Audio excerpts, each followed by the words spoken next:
How's it going, everybody? GodBaer here. Once again, thank you for clicking into one of my videos. We are back on NCAA Football 25, our Washington State Cougars Dynasty, Game 3 of Season 3. If you've missed the last two episodes, it was our recruiting, building our team to the point that it's players that we have manually or personally added to the squad, obviously hoping that we start them, but some don't start quite yet as the default roster has progressed a tad bit in certain positions that it's smart to just play them.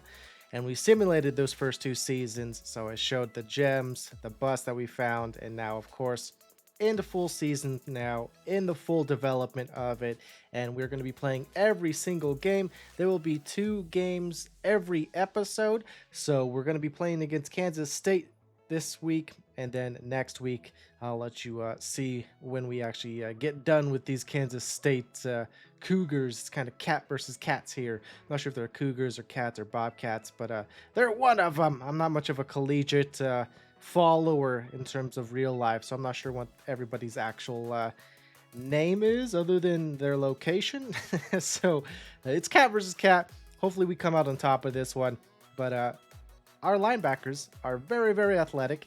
This man in Mr. Al Ukda is a little bit of a smaller linebacker. He's only 224 pounds, much more like a safety. If this was NFL, I would not be playing him at linebacker. I would transition him to safety because of that size. But we do have a nice user linebacker. You'll see us running around with him in Stevie Mariani, more of a prototypical linebacker at 6'2", 241. And having that being mentioned, when we finally are the caliber of team or have the caliber of players that enter the draft, we will be exporting them to Madden 25. I know there's not that capability in terms of real access in terms of exporting a draft class into Madden 25, but our players that do declare for the draft and are drafted, we're going to look what round they go in, and by each year when that starts to happen, we will manually import them into Madden 25. We will do our best to draft them in Madden 25 if the position is a position of need, but again, if we end up having, for example, Mr. Walker, the running back, very, very fast, very, very strong, my ideal type of running back that the Seattle Seahawks already have, another home team advocate here, so I will be using the Seattle Seahawks in Madden 25. We would not draft, for example, Mr. Suggs, our current running back, because it wouldn't make a whole lot of sense to draft when I consider a studded running back. We'll see when his overall really comes out as by his junior or senior year, whenever he does declare for the draft itself. But again, I just wanted to express that we will be exporting our players, only the Washington State Cougars players, not the entire draft of everybody in terms of all 134 teams. That would just take way too much time, way too much tracking, as nice ball tracking in Lewis getting into the end zone, pick 6, very happy. DBs are our lowest position in terms of overall, and none of them are all that physically gifted. I think our fastest is 90 or 92 speed. The rest are 88 speed and around that area. So not a very fun time playing against the run, unless it's our pass rush, because again, we can send our linebackers, our D-line, especially Mr. Rice, number 55, on our right side, roster-wise left end side, has been doing phenomenally for us.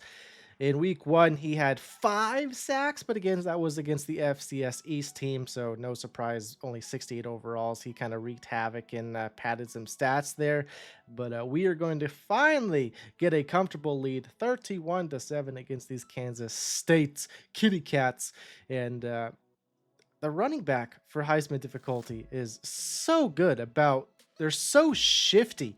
They can change possession and move around very, very well, or at ease, as I don't ever have people near them, or my players never block shed or get their hands on. They kind of just watch the computer do all the moves versus if a user and myself tried to do all those shifty little things.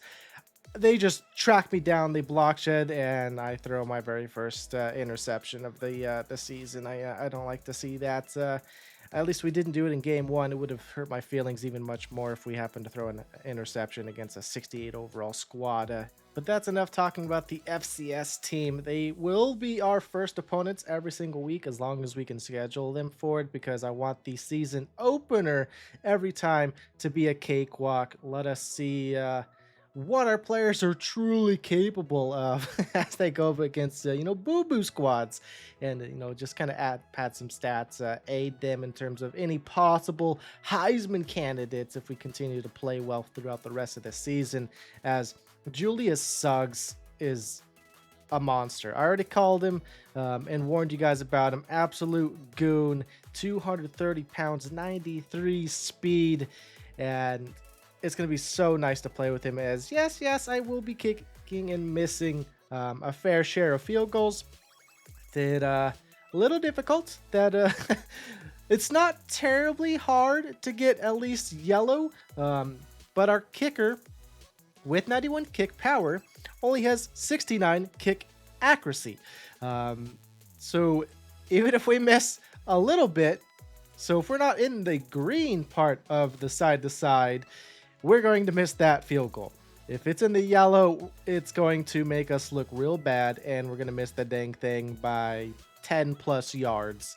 And it's really, really dumb. Not dumb. It makes you really, really focus. My tip is make sure you get the whole arc, the little arrow bar, nice and positioned. Focus on keeping your thumb or whatever finger you're using to keep that arrow as still as possible, and then just fully focus on the side to side. See if you like that little football coming from the left to the right or the right to left. Figure out what you play around with it. See what you're better at. Some people are better tracking from left to right, like I said, or right to left. It's really up to you. I personally like it. I let it go all the way right, and when the football starts to come back left with the kick, as you will see me do it every time, and I feel like that would have been in if I didn't overkick it, but thank God they're going to rough the kicker. And it happens way too often. That was a little bit of a risky pass. I really should have just took off with my quarterback, but I didn't know if that defensive end was going to get around my tackle, and we end up kicking the field goal anyways. But that's besides the point. We are very comfortably winning this game at this point, 38-24. I was not happy with the one possession lead. I want the full 14, and we're going to stuff them 3rd and 1. They will punt us the ball, and now we literally need any sort of points. A field goal would be nice since we already missed one. We need to improve that completion percentage, as Hernandez here, one of the default wide receivers on the roster, still playing for us his senior year, and Group, our vertical threat tight end, elite development trait. Looking forward to seeing what he becomes, as thank you, Mr. Ukda. Another interception, this one into the end zone. I love usering them screens. Again, I feel a little bad using screens because it's pretty easy to see them coming, and it's an easy interception for the most part, as we get a fumble here, but the tight end picks it up and it gets pushed out of bounds. But you guys can let me know if I should use your screens, or just play dumb and let the screen play out, or just fully, again, I'm very competitive, so when I see plays happen, I like to user them. But there are times where, it's a turnover, and it makes the Heisman difficulty not seem like Heisman difficulty, because I got extra possessions, and football is a game of punishing your opponent upon turnovers. So when you get interceptions or turnovers of any kind, and that turnover in itself goes for a touchdown, hence Ukda's interception returned for a touchdown, it is quick points, puts your opposing team right back there on offense, and you just secure your lead, which at this point we're up by 31 points, and this was a relatively close game. It was 31-24, as again, user picking the screen this time with Mariani, and once again for a defensive touchdown. Just absolutely insane. And now the quarterback is just trying to break a record or pad his stats in terms of throwing touchdowns, but unfortunately, they're all to my team, and things are getting ridiculous as Lewis wants to get in on the game with getting into the end zone as we have back to back to back drives by the computer with throwing a touchdown, but again, all defensively as I again saw the screen was a little out of position. There are moments where the offensive line for the computer will chip you, or it's just hard to squeeze past them, or you got to take a bad angle because they are in the way, or you're just out of distancing. Regardless, the success rate is pretty high. So I'll leave it up to your guys' suggestions if I should go after the screens or not. It's just really gratifying or rewarding when you use the defensive side of the field, as Mariani gets his hands on another one. That being said, I was contemplating doing a Road to Glory, but it would have been middle linebacker. I wasn't expecting myself to enjoy Mr. Stevie Mariani as much as I have so far. So I almost don't want to create a linebacker dynasty or a Road to Glory, or at least not upload one to the channel, because then I feel like that Road to Glory linebacker is almost competing with Mariani, and I'm ultimately playing the same position in a way, as Mr. Alukda gets player of the game with his 2 defensive touchdowns and his 7 tackles. Cordero, 316 yards, 4 touchdowns. Suggs, almost 100 yards. Hernandez, leading receiver with almost 100 yards as well on a touchdown. Alec Do, 12 tackles. We got 2 guys with 1.5 sacks. Then 6 total defensive touchdowns you're going to see. 7 interceptions in all, but 6 defensive touchdowns here. 2, 1, and 1. Absolutely insane. Again, that game was 31-24. Then all the defensive touchdowns came in as Mr. Alukda with National Defensive Player of the Week. That was actually really exciting to see, and hoping we can take that same mentality and win into this one against the Fresno State Bulldogs. And I'm like I just said, very, very happy with the team. Mr. Suggs here breaking tackles, using that 230 frame. He's going to be an absolute stud. And having Mr. Richard here, very similar build, 229 with 91 speed, is going to be a very, very strong 1-2 punch, especially when it comes to their hopeful senior years together. I want all of our players to make their senior years. A very statistically driven person, so I want all 4 years with all of the players that I add to the squad, because I want to try to break the school records, if not national records, which is going to be tremendously hard. NFL records in games, in terms of Madden, relatively easy to beat. NCAA records are ridiculous. Like, you have to put up 400, almost 500 yards a game to break some of these season records, and it's absurd. But Mr.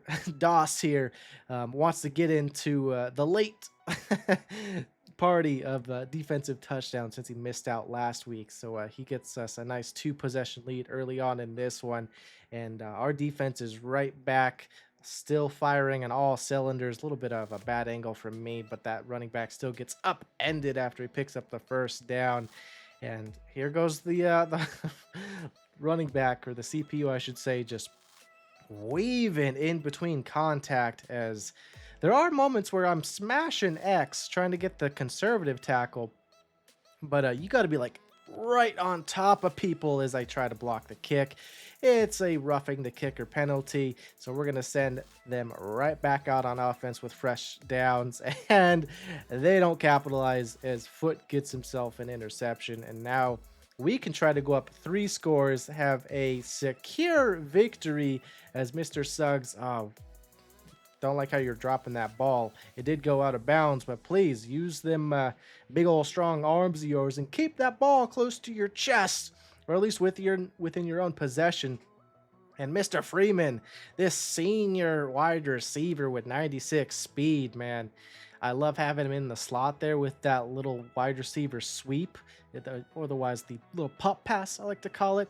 Kind of just drop it off to them and they take off. That 96 speed is phenomenal from that slot position. That play, I try not to run it too much because it, again, talking about success rates in this video, has high rates of chance.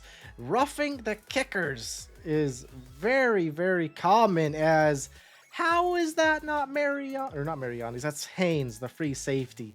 I don't get how I didn't pick that one, but it didn't matter. They still throw an interception a couple plays later. This one to Lewis, number 7. I love these single-digit jerseys.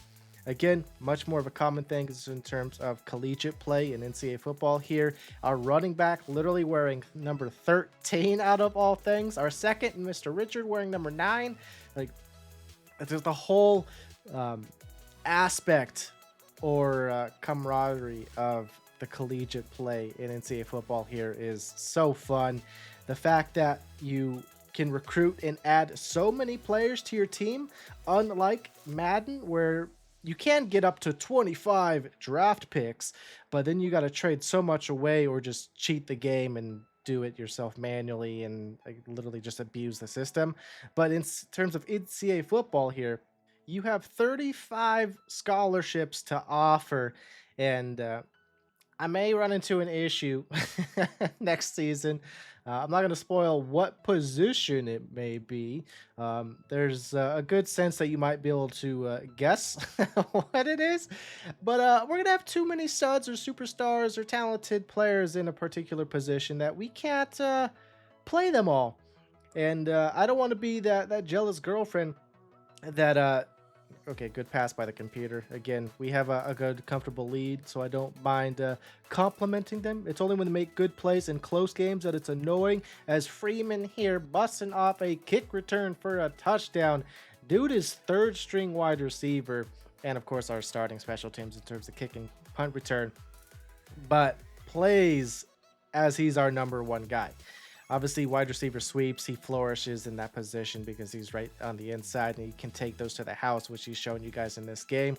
But what I was speaking about, we are going to have a position, not even a battle, because there's kind of a, I guess there's a little bit of a 1-2 situation between our original guys, and then we add a third that just is a bona fide leader, and he will do so when his time arises, and at that point puts everybody else kind of behind him. But I'm not going to share any more details other than that, because again, I don't want to spoil what the outcome is or what the entire situation is, other than it just unfolding for you guys when that time arises. As we are up by 31 points into the second half, getting the ball back on offense. And at this point, we just want to pad some stats, feed Suggs here, because we want him to get 100 yards rushing, which he was able to do week 1, just missed out in week 2. 3rd and 2, we're getting stuffed. We're going to go ahead and go for it on 4th and 1, and he barely gets it. I guess it's relatively comfortable there. He needed a yard. He got like 1.5, arguably 2. He gets a little beat up and tired, so Richardson comes in for another run, and then Suggs takes this one to the outside. Terrible angle by number 7 there. And I will say, do not have your running backs in all 3 running positions. That's halfback, third down back, power back. If you have your star guy in all 3 positions, he's literally going to run until he gets tired. And then he's not going to be as fast. He's not going to break tackles as much. His carrying is going to be lower. He's going to have a higher chance of fumbling. So what I do, but not until season 2, which is where I'm at currently, or technically it's season 4, but in terms of our, our playing, we're treating it as season 2. Well, I don't do this until that point. I have Suggs as our running back or halfback, and our our power back. And then Richards is our third down back, because there's a fair share of run plays that are considered third down back worthy in terms of receiving, in terms of their positioning through the shotgun formations, because we do tend to run a lot of inside zones. We're not literally under center a whole lot when we do run the ball. So that allows Richards to come in, keep Suggs nice and fresh, because as you see him run a couple times, Richards nice and green. He's got 4, if not all 5 bars, but Suggs is down to 2 orange bars. And it's to the point that number 35 out here, I don't even remember his name. It's something unique, but it has to come in here because Suggs is so beat up and exhausted that I gotta give it to other guys, which I definitely don't mind. But again, when you're trying to feed somebody, but he's too tired because you've been running him down the throat, he's still out there blocking for you in the passing game, runs his routes in the passing game, even though you don't throw to him. He just, again, gets more and more tired. So you limit the time that when you do want to run with him, that he's going to be full of energy to do so. One of the few screens that I don't sniff out, and then I get juked out of my socks right there. That running back literally sidestepped to the left by like 6 yards. A little insane. Almost getting an interception with number 37 there. Our DBs, for not being very physically gifted, must have some incredible play recognition, because they do quite well for us. Is Lawrence, our 6'4" wide receiver, taking one of these little wide receiver sweeps all the way into the end zone. Wasn't expecting him to get the whole thing, just wanted the first down, but he capitalized to it the fullest for us. And then number 12, very Brady looking guy, running off for the first down. So very unlike Brady playing guy. But this one is in the bags, 55-7 currently. Interception by Aluk Daw, keeping up the trend with the interceptions. Him and Mariani, and every single game that have played have gotten an interception, and that's through 3 games. Oh, looking forward to seeing how long they can keep up that streak, as we're gonna try to get our kicker a field goal. He does get roughed, which saves us that miss, and then we're gonna make the next attempt as time expires. So saved, ultimately helping, padding stats, but 285 by Cardero, 3 touchdowns. Mr. Suggs, 151 yards, 2 touchdowns, that 1 fumble that went out of bounds. And then all of our wide receivers, not a whole lot. Lawrence got 74 because he busted off a big one. Defensively, only our strong safety with 11 tackles, 3 guys with sacks, and then our interceptions, Foot, Akdu, Lewis, Doss. Oh, I thought Mariana got an interception this game. So there goes our streak. But Aluk Daw is still got it. And then obviously defensive touchdowns, we got 1 more. Not nearly the 6 we had in the first game of this episode. But we're looking forward to continuing the success, as I'm showing you this guys now because I was really curious if I was on a Heisman difficulty or not. So I go to league settings after loading out of the game, see it's Heisman, go to freshman, refresh it to Heisman just to make sure it's on Heisman difficulties, and hopefully there's at least a little bit more competition in the next game or the next rest of the season. But gonna end it off with showing you guys some of the guys that we recruit, getting some schedule visits in, and we're going after a lot more 4 stars to get higher overalls in general added to the squad. But until next time, everybody, GodBaer out.